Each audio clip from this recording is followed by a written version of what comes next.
afternoon, everyone.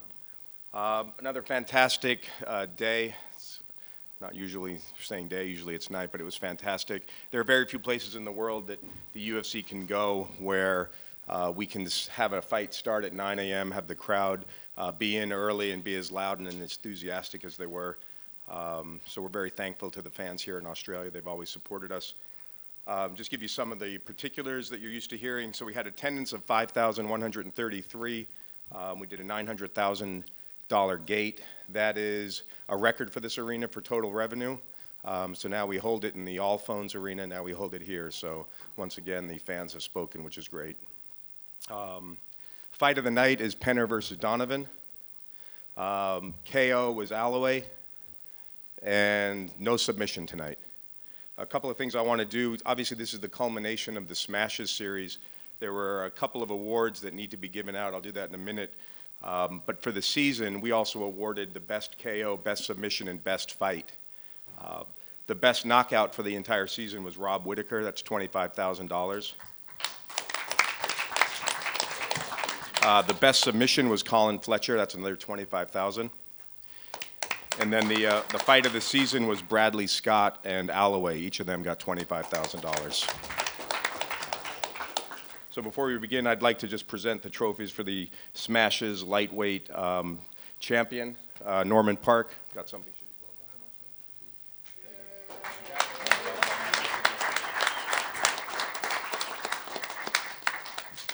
And then for the welterweight, which was a great fight tonight, Robert Whittaker.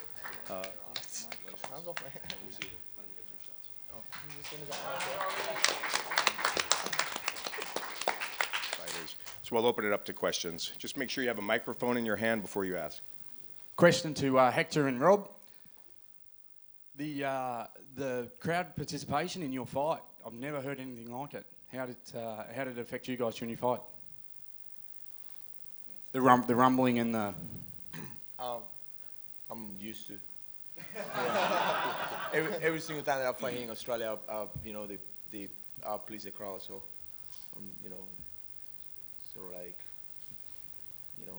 I'm pleased.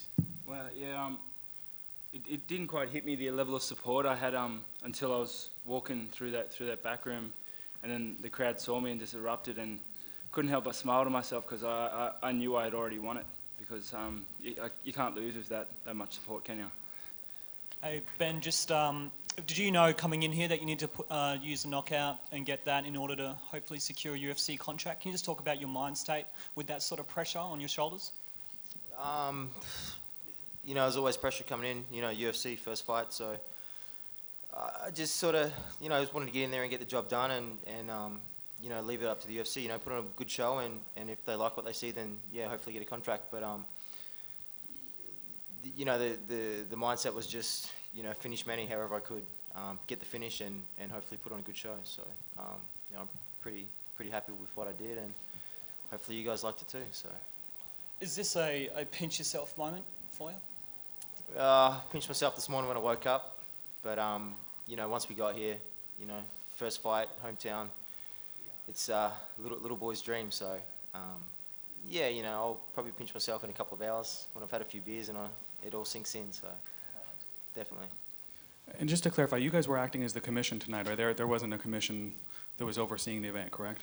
That's right. We self-regulated. Okay. Can you explain what happened with the Alloway's fight, with the break, the groin shot, and everything like that? Usually this means the fight's over. I think what was explained to me was the referee actually thought it was a liver shot. He didn't see the low blow and went over to it, waved it off, and then conferred with the person representing the commission and confirmed that it was, in fact, a low shot. Question for Rob. As the fight went on, it seemed like you were very tentative with your right foot, and also you were throwing a lot of right elbows rather than punches. Did you break your foot in your hand or any injuries? Yeah, in the third round, my hand got tired, so I decided to start throwing some elbows. So he's like a Sherman tank, and he was just going forward, and my punches weren't quite cutting it. So I thought, whatever you can't punch through, cut through. You know what I mean? So yeah, that's about it. Right, thanks. Big mountain to step over in Colin Freak show, and mate, you did obviously very, very well. Did you think the fight would go that way? Yeah, we came in with a game plan to use aggressive strike and wrestling and close the distance, because if I stayed in Colin's range, he was just going to pick me apart all day. So that's what we did. We worked on that for the last 8 weeks, and I was really happy with the performance, you know. And then I decided I let my hands go really well, and I knew I had it after 2 rounds. I knew I had it in the bag, and yeah, my team's real happy. Like. And one for Ross. Obviously, a lot of bad blood, it seemed to be, running between you and George leading up to this fight. You openly said you wanted a decisive KO. You got it. How do you feel about it now? Yeah, I'm ecstatic. You know, this fight's been a long time in the making. I just wanted it so bad. I worked so hard for it. And I just had to take my time. A couple of times when I rocked George, I was keep telling myself to go, like I normally would, but sometimes I've not been able to get the finish because I'm pressing too hard. I listened to my coaches, took my time, stayed relaxed, and the knockout would come, you know. My corner was telling us it's not about power, it's just time and finding that shot, and once you land, he's ready to go. And I just listened to them and did what I had to do. Was there any congratulations or anything like that after the fight, or was it still stone cold between you and George? Yeah, I said before the fight, and I say it again, like me and George are never going to be friends, you know. He's his person, I'm my person, and we're never going to get along. Things happened off camera, whatever it is, it's settled now. I got the fight out of the way, I finished the fight. There's nothing to look back on now, it's all done and dusted. Yeah, it's it, me and George are 2 different people. And not that I'm going to keep talking, like rubbing salt in the wound. There's no need for that, you know. It is what's happened. I won the fight. I'll move on with my career and pick on the next opponent. When you had your neck, were you in any danger at all? When you had your neck, George? Oh, had your neck. neck? No, well, it was a little bit high. It was a little bit across the face, like a face bar. We brought in a guy, a BJJ black belt, who jumps on my back, and I never felt in danger. I was quite calm. I mean, you never want someone to be on your back. It's a bad position to be in, and I just worked out of it. Yeah, so I was never in danger of ever being submitted, but it's not the best position to be in, so I just had to keep working. And question for Hector. I could be mistaken, but it seems like you want to fight Michael Bisping. Yeah. Yeah.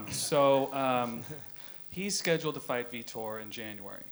Is that a fight that you're willing to wait for the winner of that fight? I'll jump on right away. You'll what? I would jump in January if Vito gets injured. I see. So you want to be an injury replacement? Yeah, why not? And if not, we'll wait for that? I will wait. Yeah. Okay. So it's Bisping or bust? Well, that's my wish, but who knows? And Robert, where to from next? Is it, will you stay in Australia, or do you want to move to America and get some further training? Or?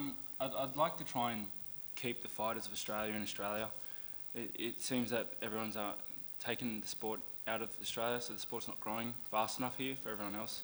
I'd like to formulate camps here to try and promote it, to try and build a high-level sparring camp for everyone else as well. And if I need to go overseas to improve my skills, it'll only be temporary, and I'll come back because this is my home and I want to keep it here. A question for Chad. You had after you lost to Jose Aldo, you had an impressive win over Cody McKenzie, and then you followed it up today with an impressive win again. These opponents, though, they seem to be. I mean, admittedly, it was a last-minute replacement for Hakran Diaz today, but it seems that you're having trouble getting the top-level fights that seem to really push you back towards another title shot. Is that frustrating at all?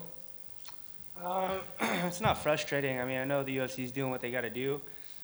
You know, like you said, that was a last-minute fight that was put in, so I'm just grateful to actually get on this card. I thought for sure I was done, that, you know, I wasn't going to be able to fight. So it's always frustrating when you're a week out and you've gone through an entire camp. You're driving to practice and your managers call you and tell you that you're not fighting anymore. So like I said, I'm just grateful to be able to get on the card and put on a good show for the fans. So. Were you at all were you at all surprised to get fight of the night? I mean, was it an unexpected bonus? Yeah, I'm super grateful and super surprised to get fight of the night. I mean, I was surprised to even get on the card. You know, I got called on a 9-day notice, and that's not a call you say no to. You know, so came out here. I've had a great time in Australia, and you know, the fight wasn't pretty. I think I definitely showed my toughness, but you know, a little bit of nerves and stuff. I wasn't necessarily able to showcase my skills, but all's well that ends well. If I could, Chad, can you give us an update on what's going on with your court case? Oh, it's all taken care of, buddy. Done? Done. It was settled, or? Yeah, I had to pay a ticket. A ticket? Couple $100 ticket, yeah. It's pretty lame. How much was the ticket? Like $200 or something. Wow. So much ado about nothing? Pretty much nothing. And TUF Smashes, the next installment, do you know when that'll take shape? We're looking at the same schedule as we had this year. We don't know if it'll be the Smashes. We're not sure if it'll be team country versus country. Some of the things we'll work out with the executives at FX. Just one more for Marshall. Can you give us an update on where you're at with the Victorian government on their ban on fenced arenas and whether we're closer to getting that resolved? Yeah, I don't know if we're close. You know, this is just one of those political situations. We have very good people here who have been willing to meet with us. I think initially we had some frustration. We couldn't even get some meetings to be able to address the issue. It just doesn't seem, it seems nonsensical that you could be doing MMA, but you can't do it in a fenced ring. You can only do it in a roped ring. So it's just a matter of getting the right contacts and the right meetings. Those are happening now. So we're continually optimistic. It doesn't, it defies logic, frankly. And the fans have been great and supportive in Victoria, you know, getting in touch with their Congress people and their people of Parliament and letting them know that they care about this issue. So we're continuing to work. We're not going to give up the fight, and we're optimistic. Is there a chance in the future that we could have a title fight in Australia? It's the only thing that we haven't had from the UFC at this stage. I think it's definitely a possibility. The beauty with this territory, as I've mentioned, is we can do an event during the early hours, which allows us to be on pay-per-view effectively in the U.S., which is always the problem with us in Europe in doing those kind of events. So, yeah, I think this market could obviously support a championship, and it's worthy of a championship. And I think as Dana and Lorenzo and all of us plan, you know, that could be in its future. Do you have an update on George Soteropoulos and how he's doing right now? I don't. Obviously, he was transported for evaluation. I think he was going to get a scan. He was obviously concussed after the event. He was very emotional backstage. He was upset. But, you know, we'll expect some report back later.